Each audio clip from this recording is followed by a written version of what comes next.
shattered by war, now looks to the future.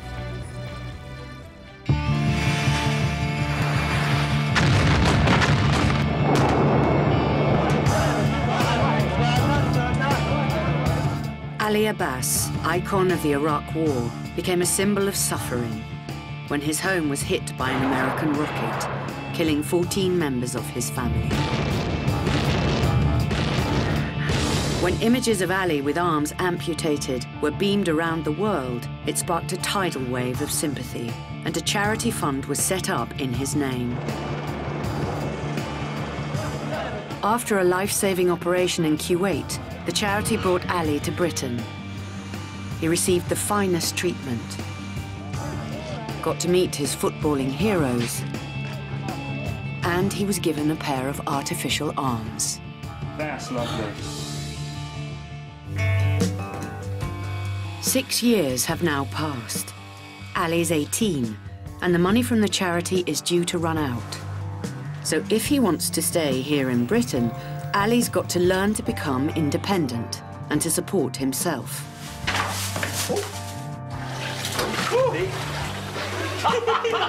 It's a new and daunting challenge. How do you do that? As he struggles with everyday tasks. Hey, look, they are shooting at the car. And now Ali's preparing to go back to Baghdad, where he may be forced to return, and where so many painful memories still remain.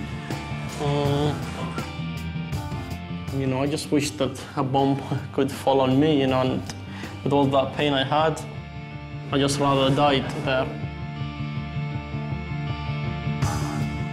With the country still gripped by violence, Ali must decide where his future lies.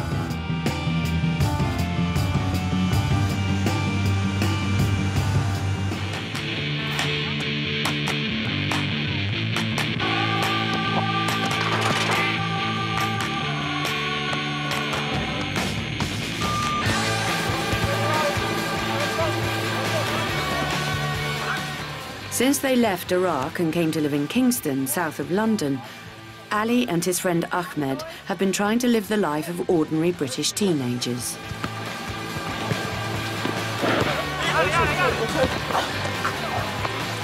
Who's taking the penalty? I'll take it.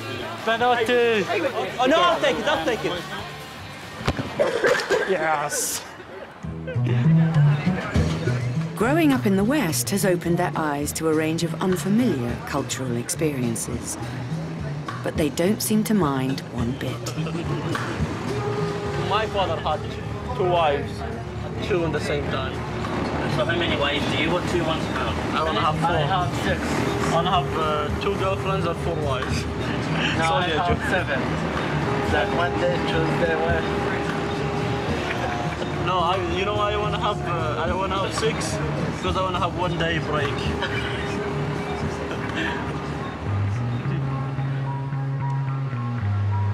Over the years, Ali has learned to adapt to his new life in Britain.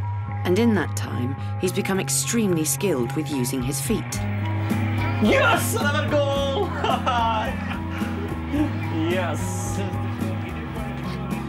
Even if I cover that now, you know, I sleep and I wake up and I have arms, the PlayStation I will still play it with my feet because I'm very good with my feet.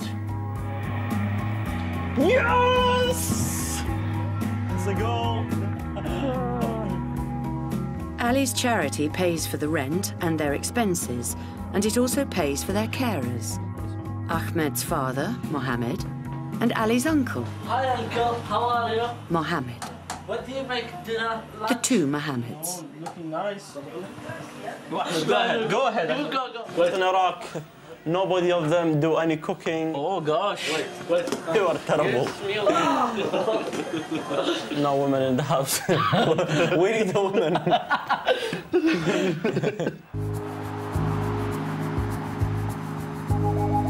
You like this place, Kingston? Yeah. Beautiful, Richmond Park, go play football. When the charity money runs out in just over a year, Ali and Ahmed's comfortable setup may have to come to an end. But it's not something they're worrying about right now. Are you two getting used to the life here in England? A lot, yes. Will you ever want to go home permanently? But I'm not sure yet. I'll have to see. I'll have to see what my future is, you know, saving for me. Yes. You see here? It's quite beautiful here. If you, it's all kind of birds, fish, and everything really. I like to come here always. You could see sometimes the fish, big ones. Look, this fish. 10 or something here. I love fish. The peaceful years of living in Britain have gone some way to healing Ali's wounds. But the mental scars left by the nights of bombing in Baghdad may never fade. I remember the bombing, you know, it hit my house. Suddenly, I just heard a big noise and a lot of shouting, you know. Everything was full on me, you know, and the others, but, you know, all the bricks and the ceiling was on us, you know. It was very difficult for me to breathe.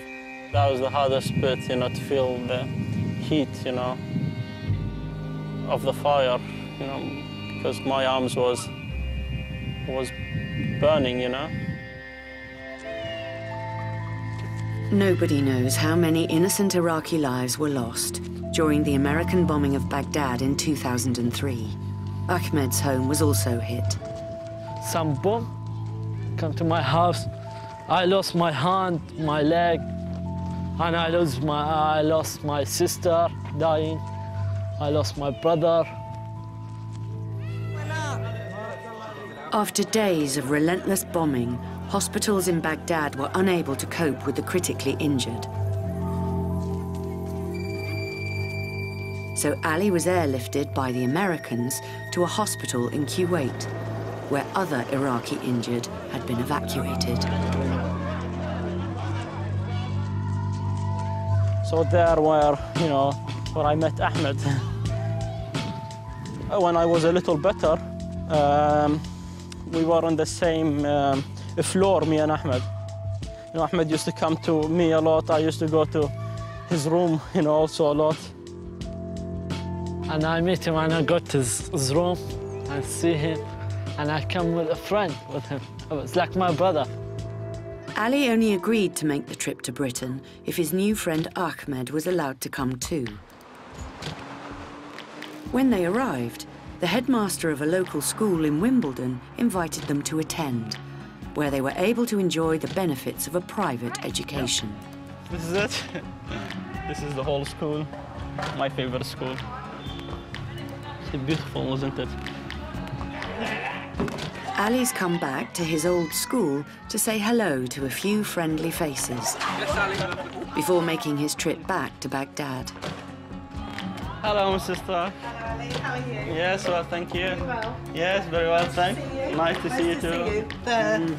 There. We'd like to go in now. Tell Mr. Hobbs you're ready for you. All right then, thank you. Ali spent 3 years being educated here, but unfortunately wasn't able to fit in with the normal curriculum. My shoes good. He didn't sit any exams. Hiya. Hello, Danny. How are you? Yeah, nice to see you. good. Hiya. Good to see you. Hi. How are you then? Yes, you having a very good well. tour? Thanks. Brought you some pictures. Very distinguished. Look quite fat in this one. Remember what you first called me? No, I don't remember. Yes, you do. Yes, I seem to remember you looked at me and smiled sweetly and said, "You are a fat old man." Yeah, that's because in Iraq, if you see somebody that which is quite big, then you you just say that straight. Is it a compliment? Yeah. When he came, he was a little bit bashful, but I think he'd just been liberated from an ongoing hospital experience and suddenly was with children his own age. He very quickly settled in and got on very well with everyone.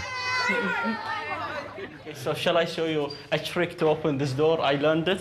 Come inside. Come inside. Ready? So open it.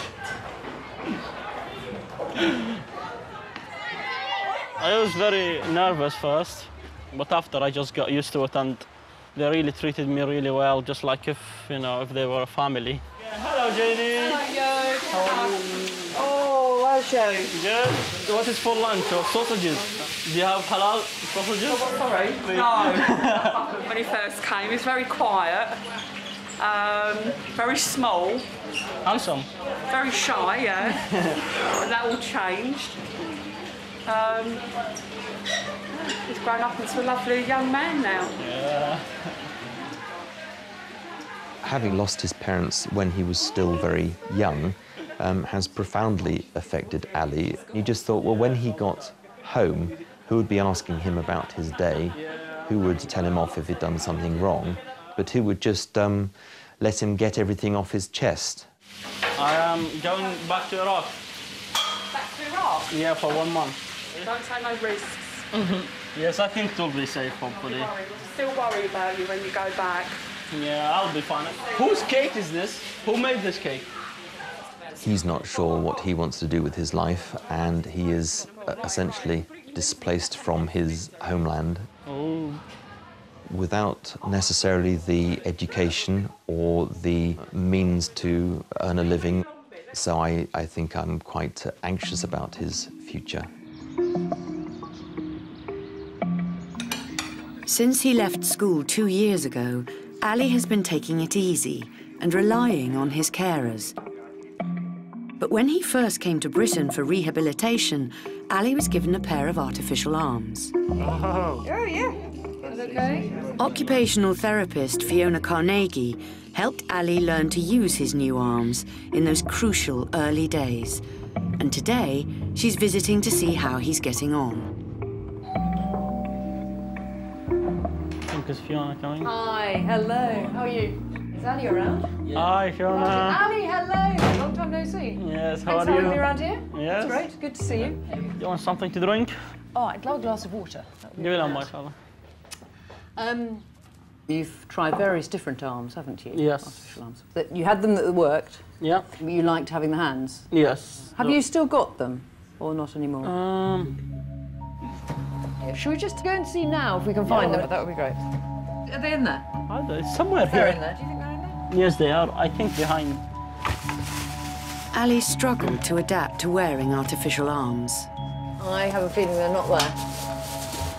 Where they could be then? I didn't wear them for more than 2 years so far. Yes. And you haven't missed them, obviously. No, I haven't missed them. All right. Just because you haven't got artificial arms doesn't mean that you can't do things for yourself. Isn't that right? Yes. What about eating? Eating, I have either my uncle, either Ahmed, feeding me. How do you go about getting out and about? Traveling, To the bus. gym? On the bus, right? Good. And do you always do that with somebody? Yes. Have you ever done that on your own? No. Okay. Do you go out shopping? No. No, if with somebody. Right. Yeah.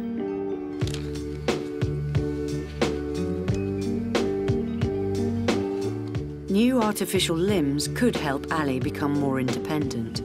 So he's visiting Nick Hilsden, I have a meeting with Nick.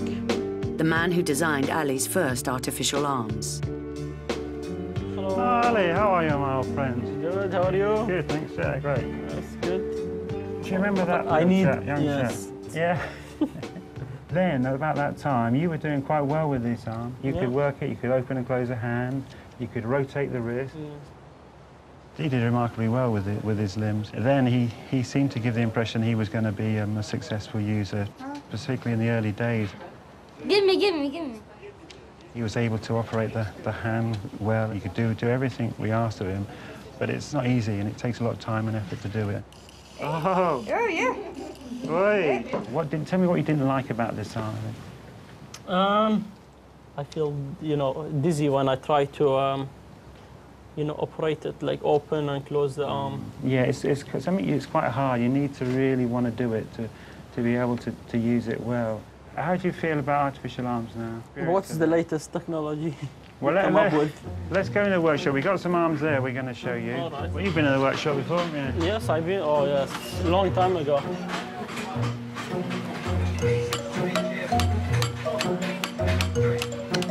So this is the basic standard arm. In the years since Ali stopped wearing artificial arms, limb technology has made some advances. Give it a little bit of flexion like that, and it will come up. Now there's the all-new, state-of-the-art iLimb with multiple finger functionality. This is the iLimb. This is the new one. Oh, this is an amazing one. What happens here? This hand, all the fingers move. If you can just give it a little bit of power, there you go. See that? Then the thumb will work on its own. And then. Very good one. It's not really the technology that's the important thing. It's whether he's going to adapt himself and really want to go for it, really want to push himself to use these arms. I know that he could work the arm. There's not a problem in doing that, but it's easier to say to his uncle, "Uncle, give me that Kit Kat," and put it straight in his mouth. As long as he's got a carer all his life, he'd be fine. But I don't know if that's the right way to go. I'm sure that I will go back to using my artificial arms again when I decide to live independent. And are you wanting to become independent? Yes. When? In the future. American troops have withdrawn from towns and cities throughout Iraq, handing security control to Iraqi forces. Many Iraqis have been celebrating. Despite the bombs, an Iraqi victory parade, all the top brass on hand. On the streets, jubilation. Across the board, almost everyone here is glad to see the Americans go. It means Iraqis are back in charge. Before they return to Baghdad, the BBC requires Ali, Ahmed and Mohammed to attend a training course in preparation for any danger they may encounter. We're doing a hostile environment for 1 week. If there was some shooting, I would kick Ahmed towards the shooting, so I have enough time to run away. You save yourself and you kick me away. I'm dying when you kick me. Yes, that's good. Oh, you're my friend. Businesses often put their employees through hostile environment courses before sending them to dangerous countries like Iraq. Ali will undergo a training exercise set in a fictitious foreign land. Oh, that's nice. Okay, just to recap. You're being deployed to Hostalia, a country that doesn't exist, that has been war-torn for several years now.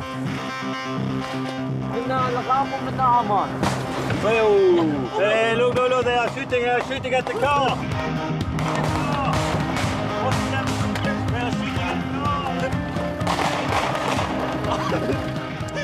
Ali and Ahmed rise to the challenge and take it all in their stride. It's just like any other day in Baghdad. Australia, it's a dangerous country. We have to be careful.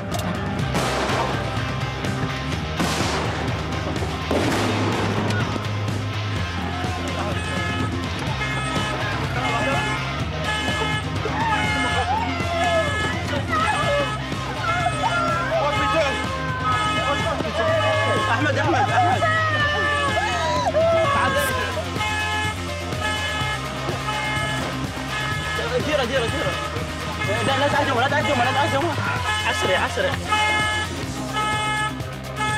احمد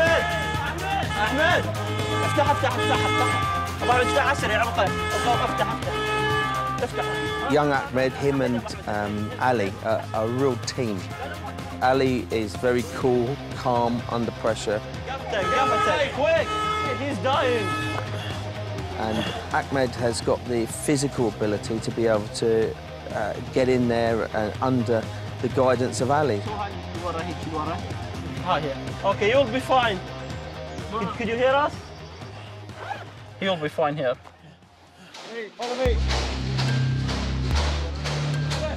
The day's finale is a mock kidnapping.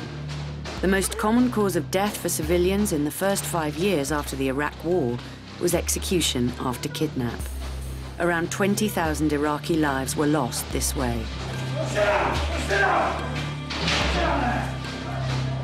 Ali's celebrity profile could make him a valuable kidnap target.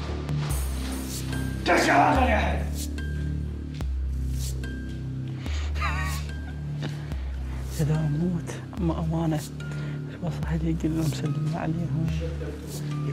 Talk again, I will shoot you, yes? Sorry, sir. Shut up, yes? Keep quiet.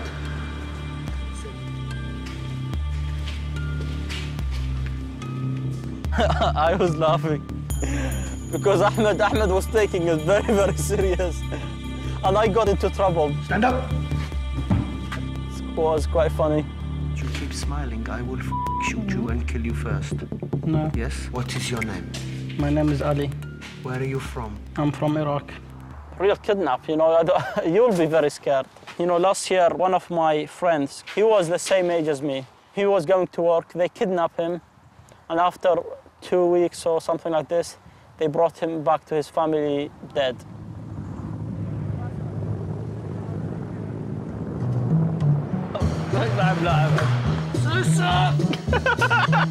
لا معود كم ضربت Say sorry. بعد فرنا معود عادي. طلعت اوكي احمد. Life in Kingston is a far cry from the horrors of Baghdad, but this scene of domestic bliss can't last forever. Ali may have to prepare for life without carers when the charity money runs out. Say sorry, I leave you, I swear. Like many amputees, Ali has struggled to get to grips with artificial limbs. So today he's going to Devon to meet a man who manages to live a full and independent life without arms or carers. 64-year-old former teacher Frank Lech is the mayor of his hometown, Grandison. Best of all, he's got his own set of wheels. How are you? Good. Frank is a congenital amputee, meaning he was born without arms. So unlike Ali, he's been learning to live like this all his life. For him, learning to drive was essential. Very clever, you see. But this is power-assisted steering, so it's very light. Yeah. I mean, you could do it with a tiny touch. It really is very easy. And it's very good. I want to drive. It's fun. It's fun, but it's also independence, Ali, you know? If you put a girl in the front here and you go and drive, yeah, that'll be good. No, I feel embarrassed. Why? Because, you know, you're doing everything and I get my uncle to do everything. Ah. Hi, nice to meet you. Nice, what's this very nice house and the area here is beautiful. The bathroom is very important. Before they have lunch, Frank is keen to show Ali his specially adapted bathroom. The toilet is very special. There's water in here and there's a little heater. All right. You sit down, you'll hear a funny noise. Listen. If I hold that down like that, right, now I flush, move your... See? I was going to get you to put your face in. I thought that would be too naughty. So you see, when you're sat on, all that warm water cleans your backside. Oh, okay. So you don't have to get Uncle to do it. No, I don't think I ever cooked before, no. Let's see how we get on. Right, we have potatoes, broccoli, some carrots. You need to hold the carrot with your left foot. Okay? Yep. We're going to do carotte julienne. Unfortunately, you've got 4 carrots. No, we don't like carrots that much. You don't, but I do. Okay, to push hard on it. Yeah. That's it. Frank is amazing, using his feet. Where's my big knife? So many things that I have to learn from him, you know. So I was quite impressed of what it was the first time I hold the knife and cut carrots. We've got orange juice in there. Yes. And we're going to put carrots.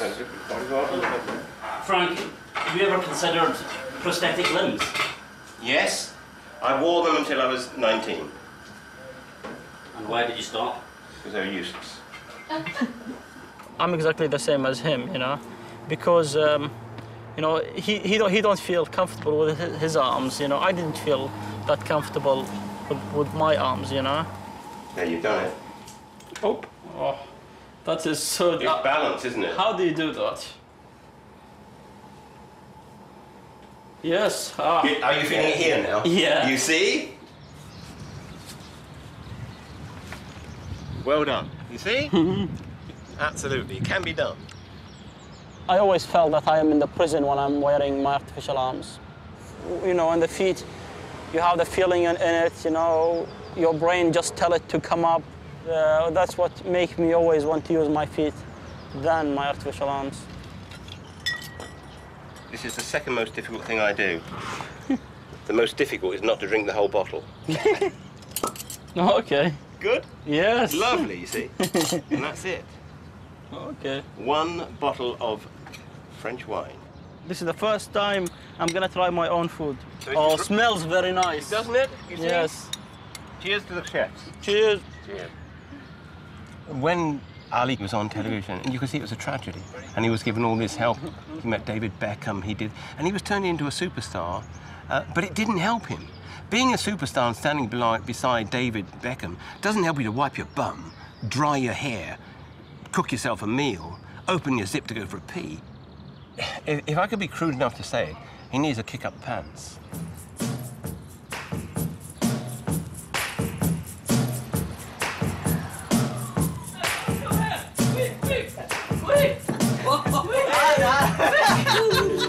There's much hilarity in the house this morning as Ali and co prepare for their trip back to Baghdad, leaving Uncle Mohammed to fend for himself.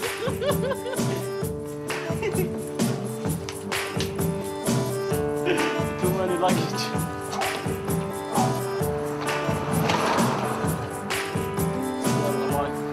Ali's been back before, but this is an important visit home, as control of the cities is handed back to Iraqi forces.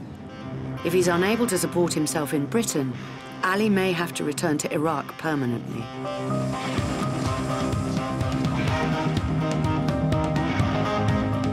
I think hopefully it's a good time to go back to Iraq when, you know, the Americans are not there anymore. Hopefully it will change the history of Iraq. It's not safe 100% now, but hopefully it will be safe.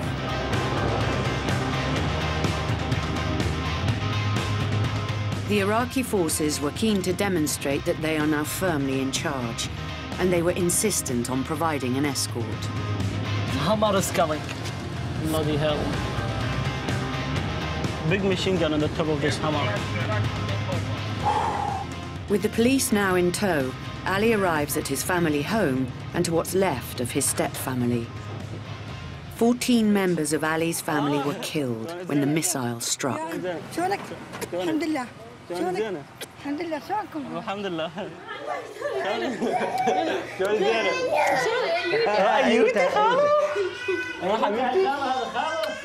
That's my stepmother, Layla.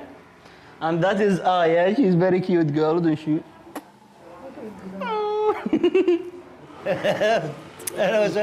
He's my father's brother, and he's the oldest, and he's in charge of all the family. He's the boss here. His name is Taha Abbas. Hello. Hello. هذا ما يكون معقم لو لا؟ Sorry, the electricity is off as usual, never on. There is no electricity. Water they have to bring in lorries. Our plants all died. And we've lost our livestock. America destroyed me. They destroyed my family and my livelihood. They bombed everything indiscriminately. So much was lost in the burning rubble after the American missile attack that Ali has very little to help him remember his parents by. That's my father, Ismail Abbas. This is the last photo we have of him. That's my mom. Looks beautiful. Her name is Azhar Ali. And this is also the last picture of her. Her eyes look like my eyes. There is, however, one important possession of Ali's father, which did survive the bombing. It's an old car. It's made in the 81. It's a Japanese Toyota. So many things damaged in this car, and but it's good that it's still working. You see? My father used to teach me to drive this car. I always want to keep it. When I see it, I remember my father with it.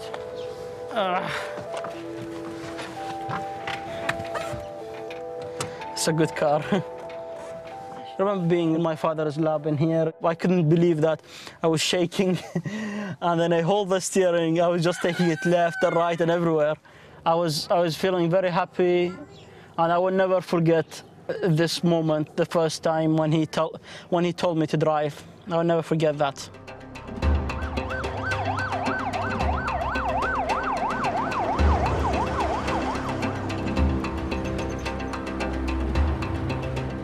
When the Americans unleashed their shock and awe bombing campaign, Baghdad's Al-Kindi hospital was plunged into a state of complete chaos.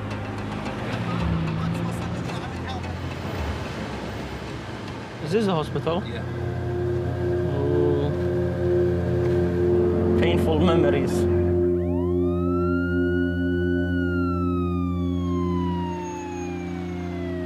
The hospital was already overwhelmed with tragic cases when Ali was rushed here to the emergency room, within hours of being pulled from the burning rubble. Even today, it remains a tense and chaotic place.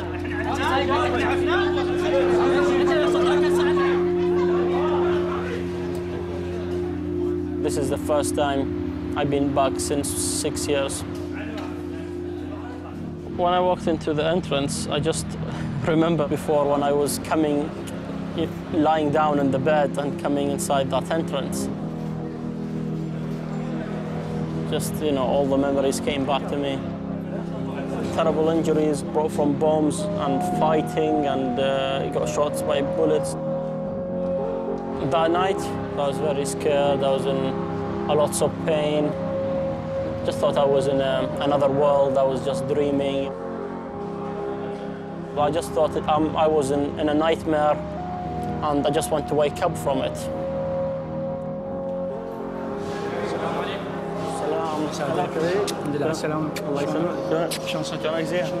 Karim, the nurse. I just thought, I know this person, who it is. He came in and, gave me a kiss, and I remember that is Karim. ذكرتني؟ اي والله ذكرتك، يا كريم مو؟ زين الحروق مال بطنك شلون صارت؟ والله زينة، الحمد لله. روح للرته تشوفه؟ وين روح؟ من على الرته مالتي مكانك القديم شوفه؟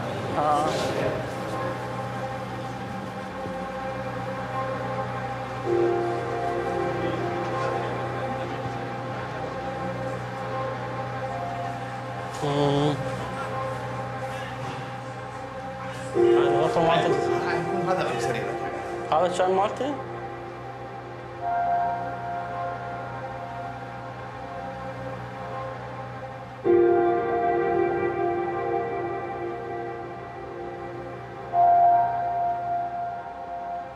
I remember that Karim used to bring a special bed with the hot water, and he used to clean my burns, and it was hurting a lot, and I was crying all the time. And I was hearing so much shooting when I was in this room, so much bombings, and I just wished that a bomb could fall on me, and with all that pain I had, I just rather died there. I don't feel comfortable to be back here. It just brings so much memories here. Okay, I want to go now.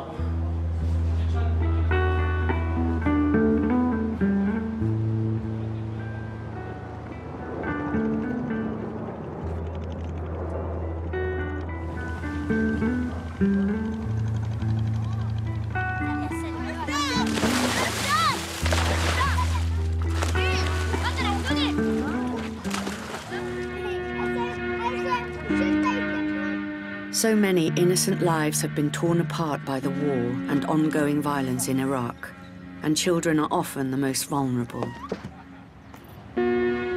Today, Ali is meeting one such boy, Saif, a victim of an insurgent attack, who, unlike Ali, has only ever received treatment for his amputations here in Baghdad.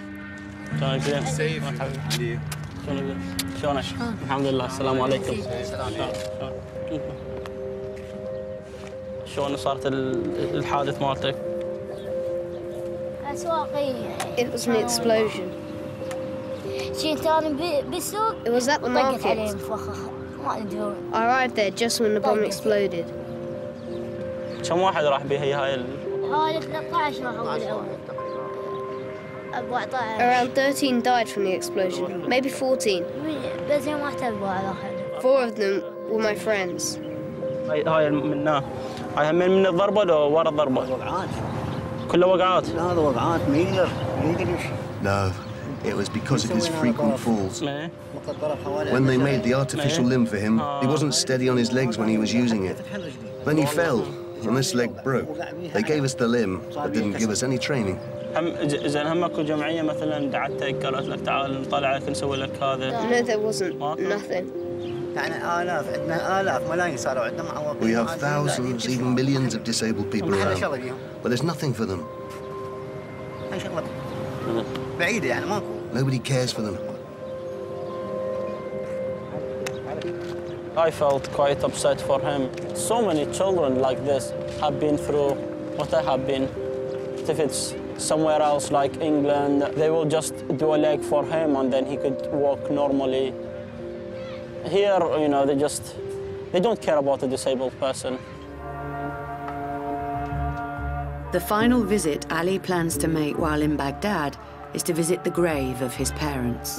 He wishes to do this with the man who was by his side throughout his traumatic ordeal in hospital and his first few years in Britain, his father's brother, old Uncle Mohammed.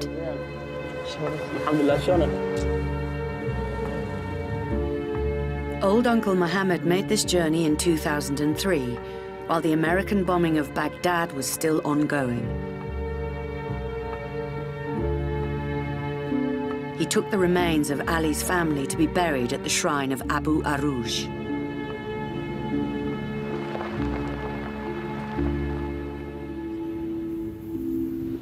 The local sheikhs had come to offer their respects to Ali and his family.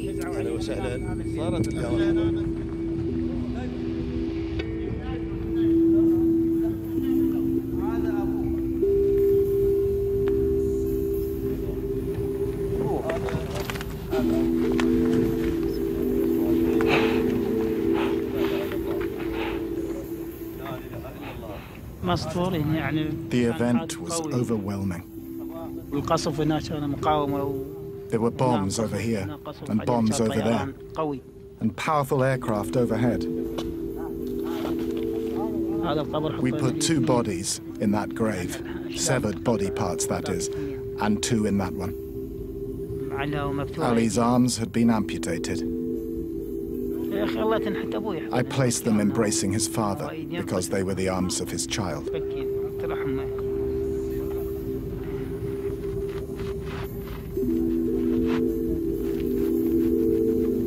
That's my father here. Ismail, Abbas, that's my mother. My brother is over here. My father was happy that the Americans are gonna come and get rid of Saddam and he will have a better life. Yeah, we didn't imagine that, you know, we will end up all like this, you know. They'll all end up like that. We didn't. I just make a little prayer for them, for all of them. I made prayers. If my parents were looking down to me, they would say, work harder, don't rely on other people, be a man and do things for yourself.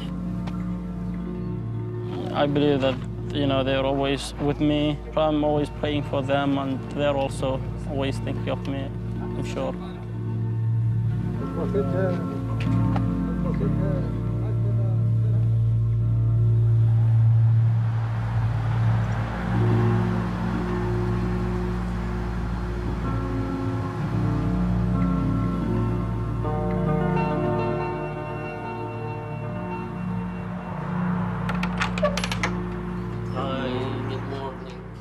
Ali's safely back in the UK. What is for lunch today? That's looking nice.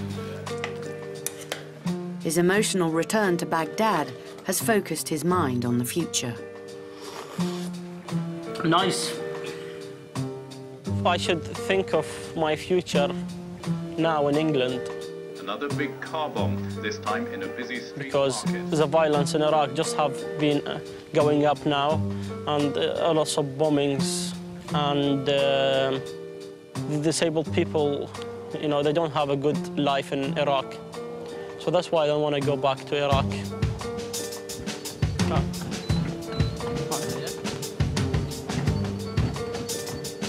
To come back and live in Britain, there is more pressure for me to be independent here. I need to find a job to work and, you know, to pay for myself. And I don't know, just to look after myself, you know, do things for myself instead of asking people to do it all the time. Ali has always found the notion of independence a lot easier to grasp in theory than in practice. But what would happen if the carers took a day off? Today, Ahmed and the two Mohammeds are leaving Ali to fend for himself for the first time since he came to Britain. You look forward to it today, Ali? No. He woke up last night and he was shouting, I can't sleep, I can't awake. I wouldn't do that. He's a liar. علي لا احترق البيت اخذ ما عندك. لا لا يا طب طب لا لا عفوا لا شيخ. Goodbye. See you my darling. Hold on a second though, guys.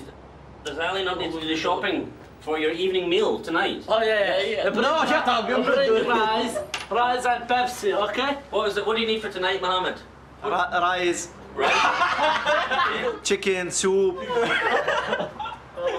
Bring aubergine for me, okay? I like aubergine. You look like an aubergine, Ahmed. Go away. Goodbye. See you. See ya. Bye. Don't worry. Be careful. Oh, that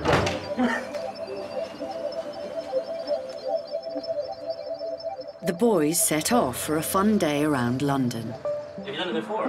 No, never. while Ali is left to get to grips with the basics, like getting in and out of the house.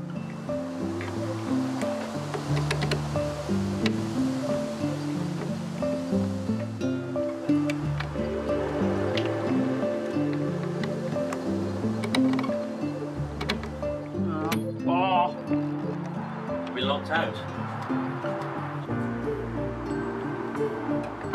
Oh, well done. So you can do that, no problem.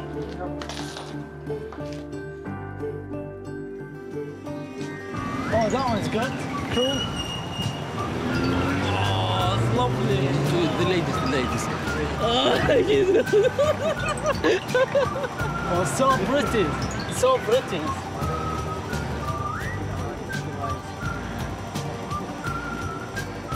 Is he lady or gentleman? In the 6 years since Ali and Ahmed came to Britain, they have rarely been apart. This is a significant step for both of them. I think today is good for Ali.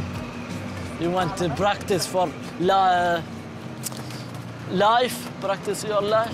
It's like sometimes when I'm not with him.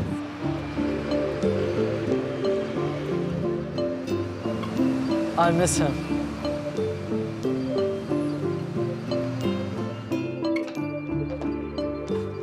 We are going to the shop to get some food.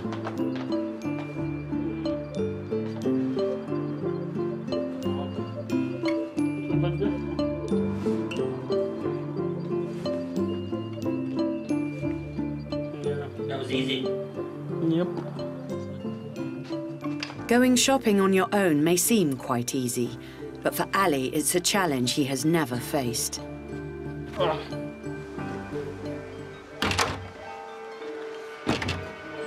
Wow, this is the most embarrassing bit on earth. Ali, look at it as a challenge. Yeah. You've overcome many challenges in your life.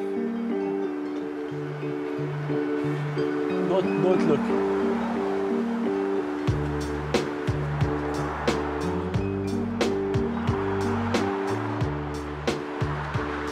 It's the first time of my life going shopping alone. I haven't even done shopping when I was little. Hello, Ali. Hello. You have to help me to get some things in the bag today, yes? Yes. Come, I need 2 sandwiches. Please. Yeah. You have tuna or... Tuna. Tuna and eggs. Okay. Egg, mayonnaise and crisps. Okay. Halal. Okay, I think the bag is full now. Huh? I think the bag is full. Shall we go back home? No. Oh, I'm not doing anything else. Come on, please. Ali, you were doing the shopping for Mohammed.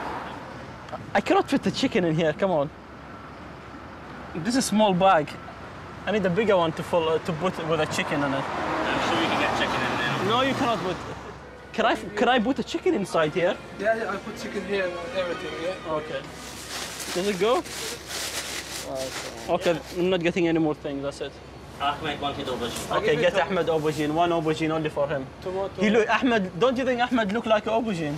I like aubergine, yeah. Okay, this one look like Ahmed. This one, it looks like Ahmed. Yeah. One look like Ahmed, one look my uncle, and the other one look like Ahmed's father. Check the £5 now. Yeah, yeah. Okay. Okay, I'm going back home now.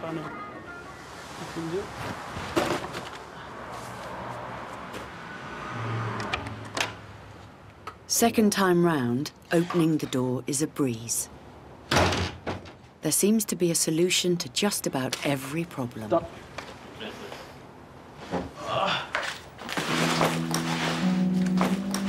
Lunch is served. Meanwhile, the boys are enjoying a taste of home. Lamb kebabs, Iraqi style.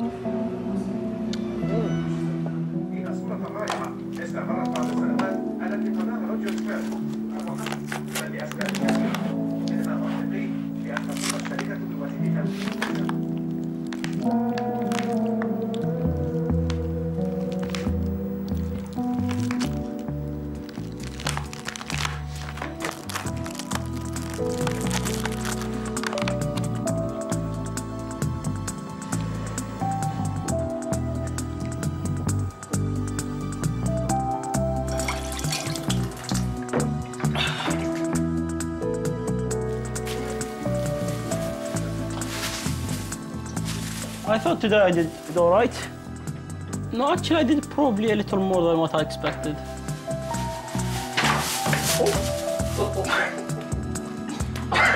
Not big out of it. Let's see my football practice. 1. Oh! Before I was young and I don't care that people do things for me, but now I'm getting older, so I want to do things for myself. Perhaps I will try. I will see.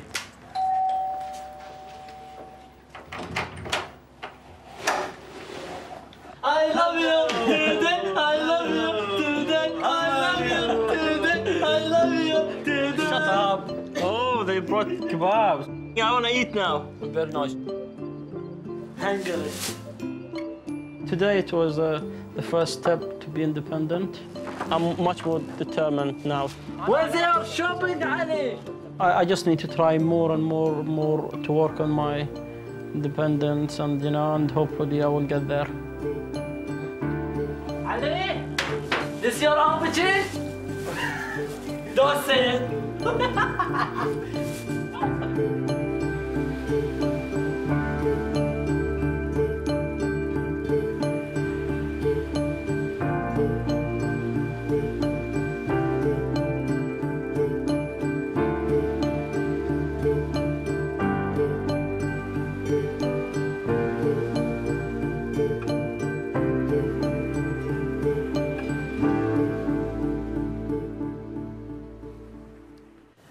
Next on BBC One Film 2010 with Jonathan Ross. This is Milner, he's turned neatly here. What a goal! Saved by Robinson, and Blackburn Rovers are into the semi-final. The first silverware of the season is in sight. Aston Villa v Blackburn Rovers tomorrow at 7:30 on BBC One and Radio 5 Live.